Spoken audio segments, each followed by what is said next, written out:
Kailash Mansarovar India का part बनेगा या फिर इंडिया में होता तो हमारे लिए कितना आसान? अब उसका इंडिया में आना वो तभी आ सकता है कि जब कोई, आप एक अगर टूरिस्ट है, आप चाइना में हर जगह नहीं जा सकते। इंडिया में आप कहीं भी बस पकड़ लीजिए, कहीं भी ट्रेन पकड़ लीजिए, आपको हर जगह गांव में भी जा सकते हैं आप। हाँ बिल्कुल। सबसे बड़ा डिस्प्यूट और भारत और चाइना के बीच में अगर कुछ है तो बॉर्डर डिस्प्यूट, आपको उसको पहले खत्म करना होगा। वो खत्म हो गया तो हमारा एंगेजमेंट अभी क्या है कि हम लोग हर तरफ से परेशान है। आपको बांग्लादेश का बॉर्डर भी गार्ड करना है, आपको पाकिस्तान का बॉर्डर भी गार्ड करना है, आपको चाइना का बॉर्डर भी गार्ड करना है, आपको नेपाल का बॉर्डर भी गार्ड करना है। वहां से इतनी सारी स्मगलिंग होती है। Since nothing is impossible in the world, so Indo China friendship is also not impossible.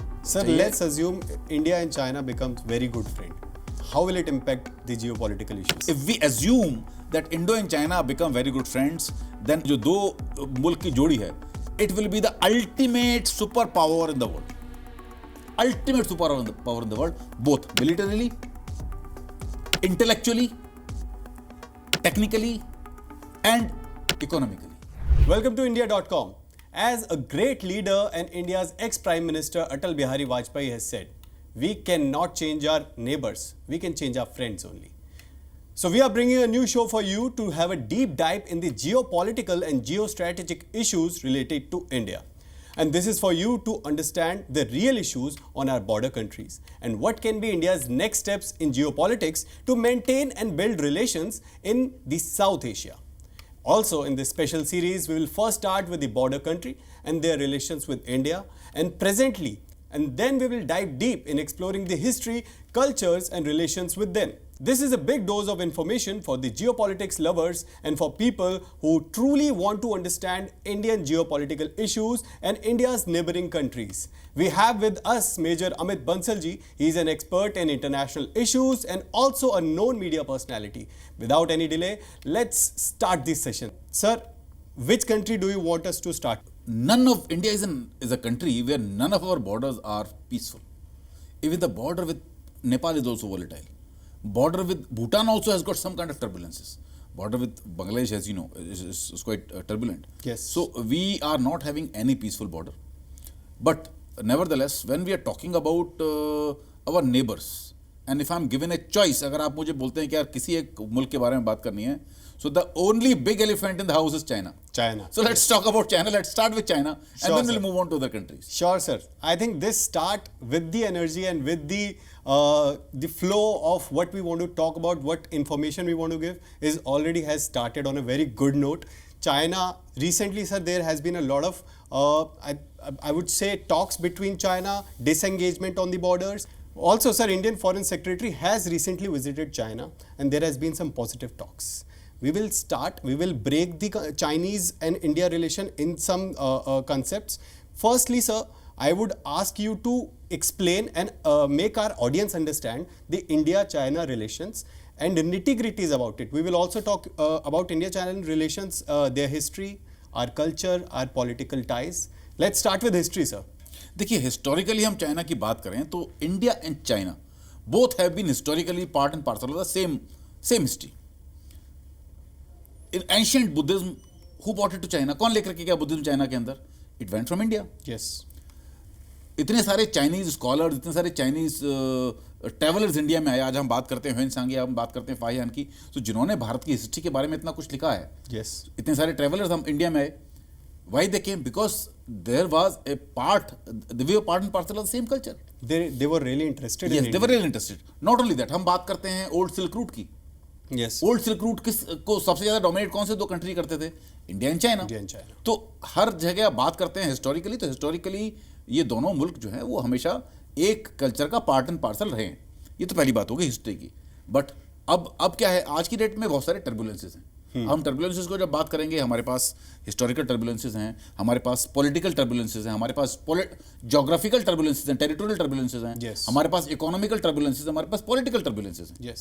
तो हमें इन सबको समझना होगा, और अगर हम जब तक इन सबको नहीं समझेंगे, it will be very difficult. और I would like to start with the political turbulence. Sir, just और सिंपल पॉइंट में एक बताना चाहूँगा अपनी ऑडियंस को भी कि this is going to be a very complicated subject because China India relations are on a pace of getting better, but the history might have been a little bit on the conflict side, but there have been positive sides in the history as well.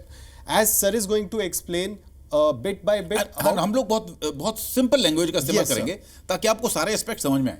Yes sir, sir definitely. ठीक है, हम पहले बात करते हैं political aspects की। अब political aspect में डिफरेंसेस क्या हैं? इंडिया के अंदर एक डेमोक्रेसी है, एक गांव का आदमी, एक कस्बे का आदमी, एक आम आदमी जाकर के वोट डालता है और अपना प्रतिनिधि चुनता है जो जाकर के सत्ता में बैठता है। बिल्कुल। आम आदमी को अपने प्रतिनिधि के थ्रू उससे सवाल पूछने की भी इजाजत है। आप सवाल पूछ सकते हैं, आप बात कर सकते हैं, आपके पास सोशल मीडिया बिल्कुल क्लियर है। आप अपने you have got freedom of expression, तो lot of things are there, freedom of expression is there. आपके पास दुनिया भर के राइट्स हैं, मौलिक अधिकार हैं, सब कुछ है। On the other hand in China, वहाँ पर एक कम्युनिस्ट सरकार है।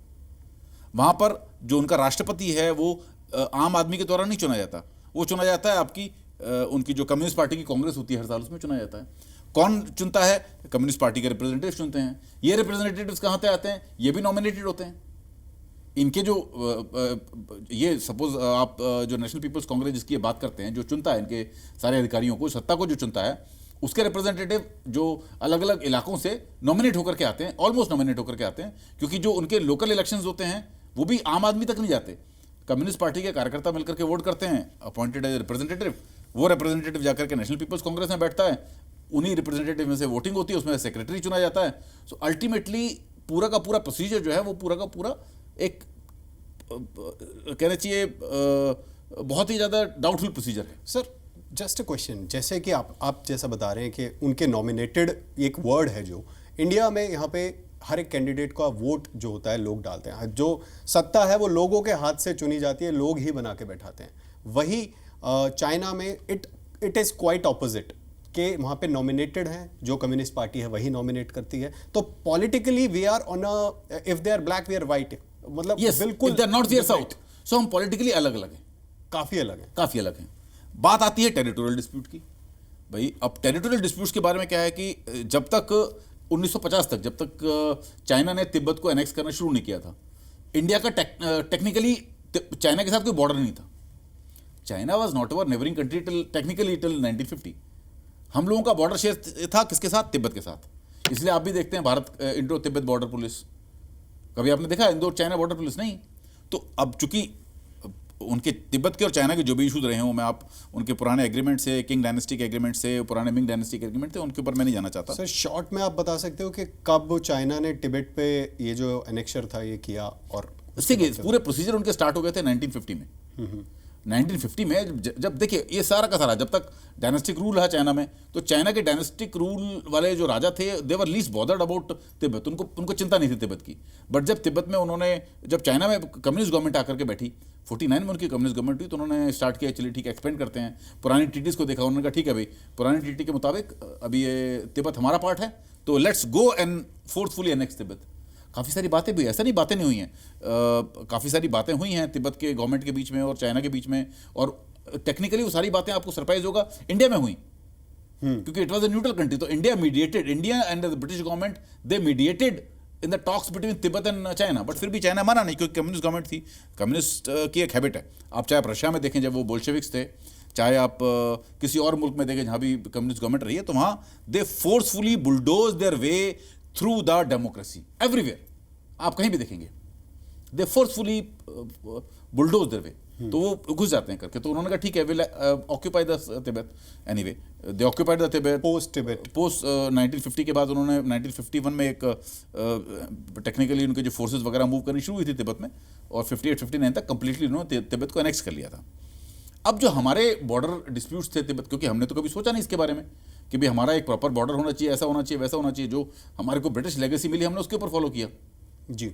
अब हम उस ब्रिटिश लेगेसी के ऊपर, उसमें क्या जो लूप होल्स थे, क्या उसके अंदर प्रॉब्लम्स थी, तो जितने भी टेरिटोरियल डिस्प्यूट्स हैं वो हिस्टोरिकल हैं, वो पुराने हैं, वो ऐसा नहीं कि इंडिया की आज़ादी के बाद से क्रिएट किए गए हैं। हाँ, एक बहुत बड़ी तादाद में इलाका हमारा चाइना के पास है जो हम मानते हैं, अक्साई चीन भी है और कुछ और इलाके भी हैं। तो इनफैक्ट 1962 के टाइम में तो करीब 45,000 स्क्वायर किलोमीटर से ज़्यादा का इलाका चाइना के पास था, जो आज की डेट में घट करके 38,000 किलोमीटर प्लस रह गया है। लेकिन फिर भी जो एरियाज़ हैं उनको आप किस तरह से देखते हैं? इंटरनेशनल पोडियम में अगर आप जाएं तो उसको इंटरनेशनल पावर्स उसको समझती हैं कि ये डिस्प्यूटेड एरियाज़ हैं। हम कहते हैं कि हमारा एरिया चाइना ने ले लिया है। इनफैक्ट कुछ ऐसे इलाके हैं जहाँ हम लोग बैठे हुए हैं, अरुणाचल प्रदेश वगैरह, चाइना उसको अपना मानता है। तो ये म्यूचुअल डिस्प्यूट्स हैं और इनको रिजॉल्व करने की जो पावर है वो किसी भी मिलिट्री पावर में नहीं है। आपको कहीं ना कहीं ये जो पॉलिटिकल पावर्स हैं, चाहे इंडिया के लीडर हों और चाइना के लीडर हों, उनको बैठ करके और पूरे शिद्दत के साथ इस बॉर्डर डिस्प्यूट को खत्म करना होगा, क्योंकि मेरा मानना है कि सबसे बड़ा डिस्प्यूट और भारत और चाइना के बीच में अगर कुछ है तो बॉर्डर डिस्प्यूट, आपको उसको पहले खत्म करना होगा। वो खत्म हो गया तो हमारा एंगेजमेंट, अभी क्या है कि हम लोग हर तरफ से परेशान हैं। आपको बांग्लादेश का बॉर्डर भी गार्ड करना है, आपको पाकिस्तान का बॉर्डर भी गार्ड करना है, आपको चाइना का बॉर्डर भी गार्ड करना है, आपको नेपाल का बॉर्डर भी गार्ड करना है, वहाँ से इतनी सारी स्मगलिंग होती है। तो अल्टीमेटली इंडिया की जो फोर्सेज हैं, आर्मी है, पैरामिलिट्री फोर्सेज हैं, वो सब जगह कमिटेड हैं और एक बहुत बड़ी तादाद में हम लोग इसके ऊपर खर्चा भी करते हैं। बिल्कुल। तो अगर आप एक बॉर्डर को पीसफुल बना पाए तो ये अपने आप में बहुत बड़ी चीज़ होगी। सर रिसेंटली भी इंडिया और चाइना का जब स्टैंड ऑफ हुआ था, और इवन पैंगोंग लेक या गलवान की बात करें तो बहुत सारे कन्फ्लिक्ट्स हुए थे and many soldiers lost their life. But then recently after BRICS summit, India and China has been disengaging their armies and the armies are going back a bit. India and China are thinking something for the future aspects as well. What do you think? Will world accept it that they are now friends and they can now deal with each other? देखिए, Indo China friendship is far from the cards. जैसे कि आप बात कर रहे हैं कि अभी डिसएंगेजमेंट शुरू हुआ, तो इस तरह के टेंट्रम्स पिछले 60-70 सालों में लगातार चलते रहे हैं।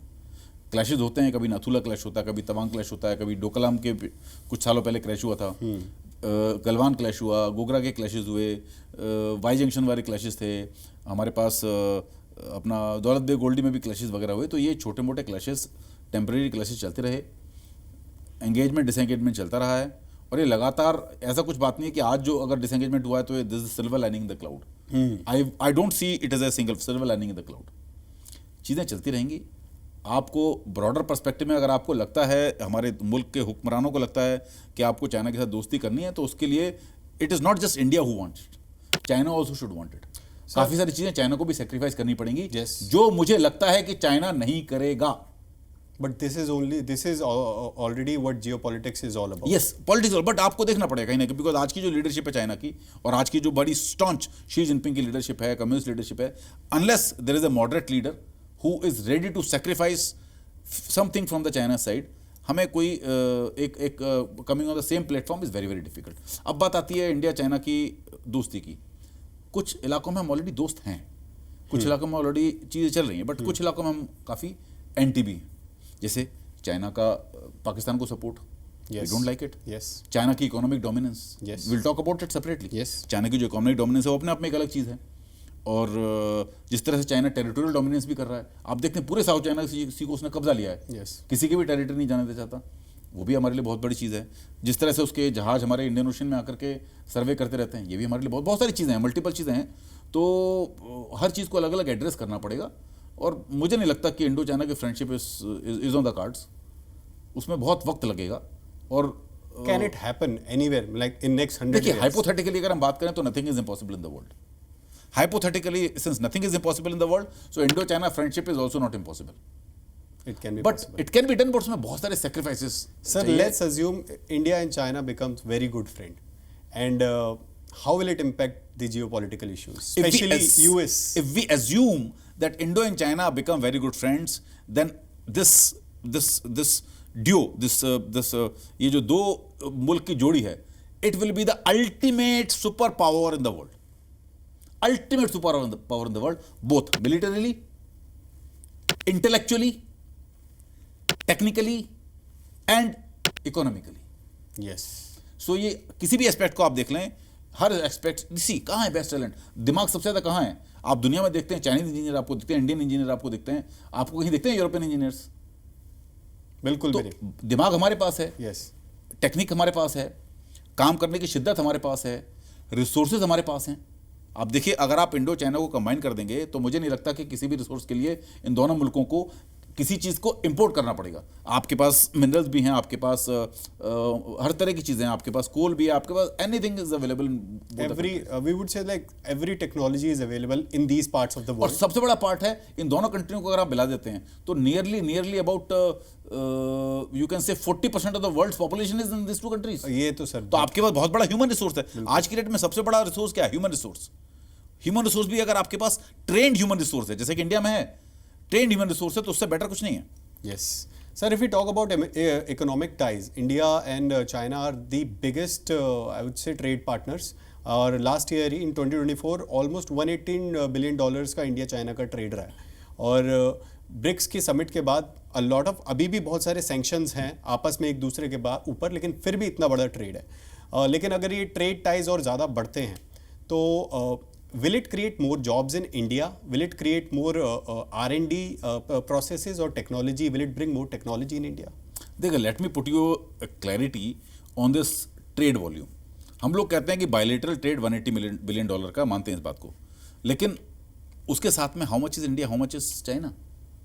अगर आप जब ट्रेड डेफिसिट की बात करेंगे तो चाइना के साथ इंडिया के बहुत बड़ा ट्रेड डेफिसिट है. हम हाल ही 30-31 बिलियन का उनको एक्सपोर्ट करते हैं, बाकी पूरा का पूरा 150 बिलियन का वो हम एक्सपोर्ट करते हैं. यस. तो इतना बड़ा आपके पास जब ट्रेड डेफिसिट है तो ऐसे ट्रेड डेफिसिट के साथ आप एक म्यूचुअल इकोनॉमिक अंडरस्टैंडिंग पर नहीं पहुंच सकते. पहली बात. दूसरी बात, हम आज हमने अगर जैसे इंडियन गवर्नमेंट ने सैंक्शंस लगाई हुई हैं, चाइना के ऊपर एंटी डंपिंग रूल्स लगाए हुए हैं, एडिशनल टैरिफ लगाए हुए हैं, बहुत सारी चीज़ों को हमने ब्लॉक भी किया हुआ कि हम उनको डंप नहीं होने देंगे. अगर इंडिया अपनी इन लिमिट्स को हटा देती है, इन ट्रेड बैरियर्स को हटा देती है, फिर तो India market will finish, it will B collapse. Because आप आज $180 बिलियन की ट्रेड की बात करें, $150 बिलियन प्लस के ट्रेड डेफिसिट की बात करें, this trade deficit will swell to $500 billion and Indian economy will crash. तो ऐसे केस में आप ये तो नहीं कह सकते कि आप ब्लॉकेज हटा सकते हैं. हाँ, हमें बात करनी पड़ेगी कि जो ट्रेड है वो it should happen at a mutual platform. आप 10%, 20%, 30% का आप ट्रेड डेफिसिट देख सकते हैं, but you can not have a trade deficit which is 5 times larger. Definitely sir. तो वो नहीं कर सकते, आपको लाना पड़ेगा एक प्लेटफॉर्म के ऊपर. दूसरी बात, आपको चाइना की जो इकोनॉमिक डोमिनेंस की जो थ्योरी है उनकी, थ्योरी है, वो चाहते हैं कि उनका पूरे दुनिया में इकोनॉमिक वर्चस्व हो, वो पूरी तरह से पूरी दुनिया को economically but sir dominate. Why do they want it? That is a theory. वो आप 1979 में जब उनके जो इकोनॉमिक डोमिनेंस की थ्योरी उनके जो हुक्मरानों ने दी थी, they are still running on that. Is it the ideology of the communist party? No, ideology of communist party which was made in 1979. उनको एक कॉल दी गई कि चलो भाई अभी हम इकोनॉमिकली बढ़ते हैं आगे. आप देखिए चाइना की डेट ट्रैप डिप्लोमेसी क्या है. वो मुल्क को पहले कर्जा देता है, कर्जा देने के बाद कर्जा हाई इंटरेस्ट रेट पर देता है, अपनी शर्तों पर देता है, फिर उसको अपने कर्जे के जंगल में फंसा लेता है, फिर उसके एसेट कब्जा लेता है. क्या हुआ पाकिस्तान में? पाकिस्तान के बहुत सारे एसेट आज की डेट में चाइना के कब्जे में. What happened in Laos? China ने लाओस को कर्जा दिया, लाओस चुका नहीं पाया, तो लाओस के जितने भी इलेक्ट्रिसिटी सप्लाई ग्रिड है आज उसको कौन रन कर रहा है? China. Same happened in Maldives, they wanted to take over उनके assets. Same happened in Sri Lanka, they wanted to take over the assets. तो अगर इस तरह अफ्रीका में ऑलरेडी हो रहा है सारा, अफ्रीका में तो जब आप जबूती में क्या हुआ, जबूती में उन्होंने कर्जा दिया, एयरपोर्ट नहीं दिया, तो जबूती में उन्होंने प्रॉपर मिलिट्री बेस बना लिया अभी. तो चाइना अपनी इकोनॉमिक डोमिनेंस की बात करता है हर तरह से. तो डेट ट्रैप डिप्लोमेसी क्या है? ये कहीं ना कहीं एक सिनिस्टर, एक तरह से उनका एक षड्यंत्र है जिसके जरिए वो पूरी दुनिया पर राज करना चाहते हैं. इंडिया को उससे बचना पड़ेगा. ऐसा ना हो कि हम भी उस डेट ट्रैप डिप्लोमेसी का शिकार हो जाएं. सर, हमारे बॉर्डर्स कहीं ना कहीं चाइना की इस पॉलिसी से अफेक्टेड हैं. That is also affecting the Indian political scenario and also affecting the security of other borders as well. तो China is the big elephant as you said, but इस big elephant से अगर हमने दोस्ती कर ली तो वो सारे बॉर्डर्स भी हमारे दोस्त बन जाएंगे. वो सारे बॉर्डर्स पे इश्यूज. देखिए, इंडियन सब कॉन्टिनेंट का जो एक हिस्ट्री रही है, यहाँ हमेशा टर्बुलेंसेस रहे हैं. आप अगर अशोक के टाइम में जाएं तब भी वहाँ टर्बुलेंसेस थे, वेस्टर्न साइड से हमेशा आक्रमणकारी आए. यस. आप सल्तनत पीरियड की बात करेंगे, from 10th century onwards attackers captain coming from the western side. 1947 में देश आज़ाद हो गया, 65 में again attackers came from the western side, फिर देश आज़ाद हो गया, 71 में again attackers came from the western side. Recently 99 में कारगिल हुआ, अटैकर्स कहाँ से आए? वेस्टर्न साइड से. तो आपका वेस्टर्न बॉर्डर तो कभी शांत रह नहीं सकता, बिकॉज पिछले 2500 सालों से वो कभी शांत रहा ही नहीं है, कभी नहीं रहेगा, because that border will remain active all the time. तो हम ये नहीं एक्सपेक्ट कर सकते कि आपके बॉर्डर शांत रहेंगे. Can I ask you a very experiential question? Have you ever been to China? No. Would you like to go to China? As of now, no, because I don't want to go to China. I have no interest in China. नहीं, if you ever visit China, if you have a kind of, do you want to visit Wuhan? No, see, they are all hypothetical questions. I cannot say anything about it. Wuhan, of course, वहाँ corona की जन्मस्थली रही है, तो but it is not a tourist place. मतलब China के लिए जो मेरा व्यू है, it is not more than a tourist place because China की अपनी एक सिग्निफिकेंस है और बहुत सारी चीज़ें आप एक अगर टूरिस्ट हैं, आप चाइना में हर जगह नहीं जा सकते। आप अगर एक because again communist government, Yes. You can not go everywhere in China. Yes. India में आप कहीं भी बस पकड़ लीजिए, कहीं भी ट्रेन पकड़ लीजिए, आपको हर जगह गांव में भी जा सकते हैं आप। हाँ बिल्कुल। So that is the difference between democracy and a communism. Yes. तो चाइना एक अलग कॉन्सेप्ट है, उसको तो हम अभी इस इशू को Sir, किल but करते I just want to know this, how do people live there? Because if government is so strict, or if government puts a lot of ties on you, how are you living there? How do you have the freedom of expression, or how do the people survive there? देखिए, it is typical model of A communist governance, जहां पर हर चीज government की मर्जी से होती है। गांव में लोग क्या खाएंगे, क्या पिएंगे, क्या उगाएंगे, क्या नहीं करेंगे, सब कुछ कम्युनिस्ट गवर्नमेंट की मर्जी से होता है। आपके जो राइट्स हैं वो भी कम्युनिस्ट गवर्नमेंट की मर्जी से डिसाइड होते हैं, क्योंकि आपके इलेक्टर्स ही कम्युनिस्ट की गवर्नमेंट की मर्जी से डिसाइड होते हैं, आपके bureaucrats are also decided by the communist government. तो अल्टीमेटली जहां हर चीज़ गवर्नमेंट डिसाइड करती है और पीपल लोगों के हाथ में डिसाइड करने के लिए कुछ भी नहीं होता, तो वहाँ गवर्नेंस ऐसी होती है। सर, पहले जो तिब्बत में एक बहुत इंपॉर्टेंट इंडिया की स्पिरिचुअल लोकेशन है कैलाश मानसरोवर, वो चाइना में अब फॉल करती है। बहुत सारे लाखों इंडियन लोग जो भगवान शिव में यकीन करते हैं, भगवान शिव को मानते हैं, वो जाते हैं वहाँ पे। बट उनके मन में एक चीज़ ये रहती है कि कैलाश मानसरोवर इंडिया का पार्ट बनेगा, या फिर इंडिया में होता तो हमारे लिए कितना आसान है। नहीं, कैलाश मानसरोवर का इंडिया में होने के कोई चांसेस नहीं है, because international borders are already drawn. ठीक है, अंतर्राष्ट्रीय बॉर्डर्स ऑलरेडी खींचे जा चुके हैं।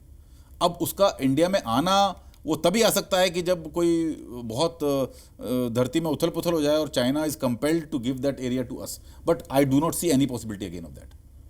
अपना टेरिटरी कोई क्यों देगा आपको, बताइए। आप अगर इंडिया में बैठकर कोई आपको कहे कि भाई चलिए आधा उत्तराखंड किसी को दे दीजिए, ऐसे आप दे देंगे क्या? आप नहीं दे सकते। तो अपनी टेरिटरी कोई भी नहीं छोड़ेगा। इंटरनेशनल जो एक प्रचलन बना हुआ इसी तरह का है। हाँ, ये हो सकता है कि चाइना वहाँ जाने के लिए आपके रूल्स थोड़े से रिलैक्स कर दे, आपको जाने के लिए नए रोड खोल दे, नए एरियाज खोल दे, आपके लिए कैलाश मानसरोवर की यात्रा वीज़ा फ्री कर दे। तो बहुत सारे प्रोज एंड कॉन्स हैं उसके अंदर, बहुत सारे परमिटेशन कॉम्बिनेशंस हैं, वो हो सकते हैं। लेकिन कैलाश मानसरोवर का इंडियन टेरिटरी में आना अब बहुत मुश्किल है। कल को हम कहेंगे कि पाकिस्तान में हिंगलाज माता मंदिर है, उसको भी इंडिया में आना चाहिए। कैसे? उसके लिए पाकिस्तान को आपको जीतना पड़ेगा। वो मतलब टेक्निकली पॉसिबल नहीं है ये चीज़ें, क्योंकि आज की डेट में Pakistan is a sovereign country, borders are drawn. कल को फिर क्या कहेंगे अजरबैजान में एक जो फायर टेम्पल है वो भी इंडिया में होना चाहिए। तो ऐसे तो ये इसका कोई अंत नहीं है। ये तो क्योंकि जब ये वो वक्त था जब हमारी कल्चर इधर उधर फैली हुई थी, और जिस समय में बॉर्डर्स बहुत ज़्यादा उनकी सेंसिटिविटी बहुत ज़्यादा नहीं थी, तो लोग इधर उधर कहीं भी चले जाते थे। बट अभी तो बॉर्डर्स हैं। Sir, one thing I want to know about Xi Jinping, how is he as a president right now? Because इनका काफ़ी लंबा रूल रहा है, and he is meant to rule for many next years. How is he as a president according to your observations? Is he a bad person? Is he a good person? Can he lead to India China's better relationships? देखिए, Xi Jinping जब उन्होंने take over किया था, तभी से ये अंदाजा लग रहा था कि he has been a very high headed person, very high headed person, and very staunch communist. लगातार पहले उनके टेनर में यही हुआ। अब एक कॉमन सी चीज़ है, and that is common for all the governments across the world.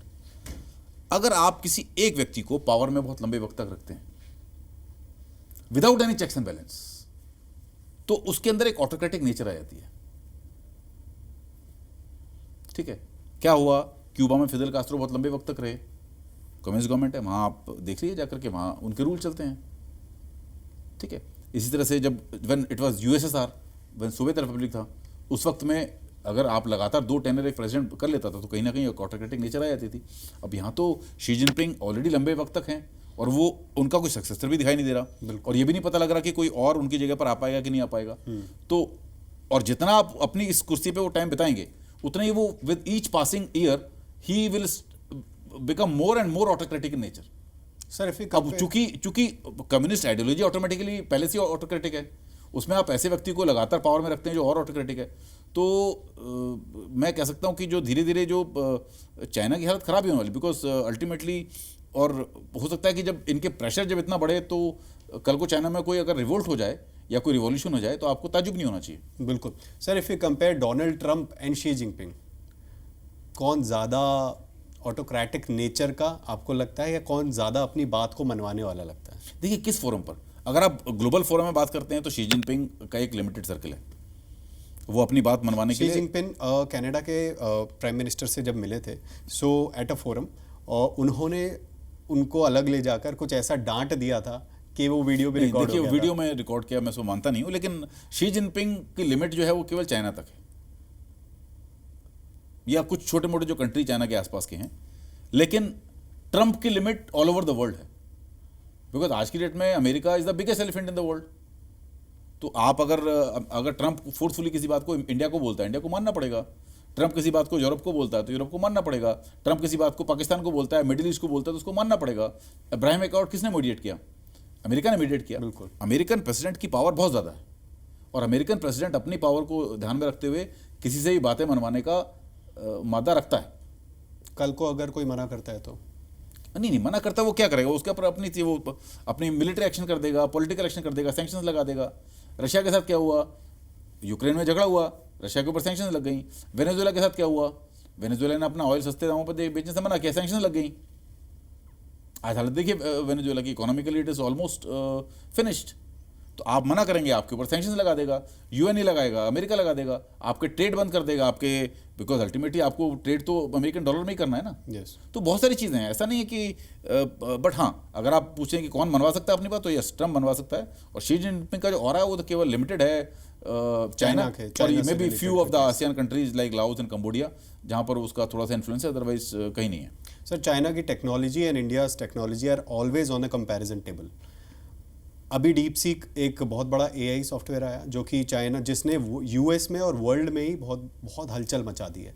बहुत सारे जो यूएस की सिलिकॉन वैली है, वहाँ की सॉफ्टवेयर कंपनीज है, they are very troubled because of DeepSeek. How will it impact India and can India also develop another DeepSeek? India में problem क्या हुआ है कि इंडिया में हमने टेक्नोलॉजी को डेवलप करने के लिए बहुत ज़्यादा एफर्ट्स नहीं किए।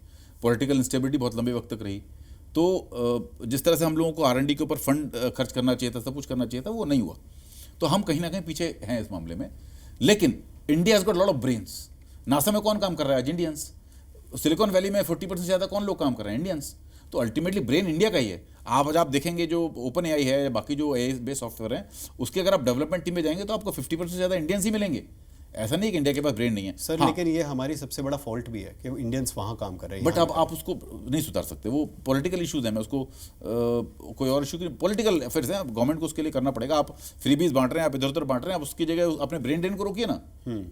आई स्ट्रांगली आप टैक्स पेयर की मनी से उनको ला करके इंडस्ट्री एस्टेब्लिश कीजिए, रादर देन बड़ी distributing freebies and revdis to everybody. चलो leave that part, but ultimately will have to somehow conclude that Indian technology and Chinese technology is different. China की जो इंटरनल टेक्नोलॉजी है वो इंटायरली डिफरेंट है। China जो technology विदेश के लिए बनाता है, एक्सपोर्ट के लिए बनाता है, वो इंटायरली डिफरेंट है।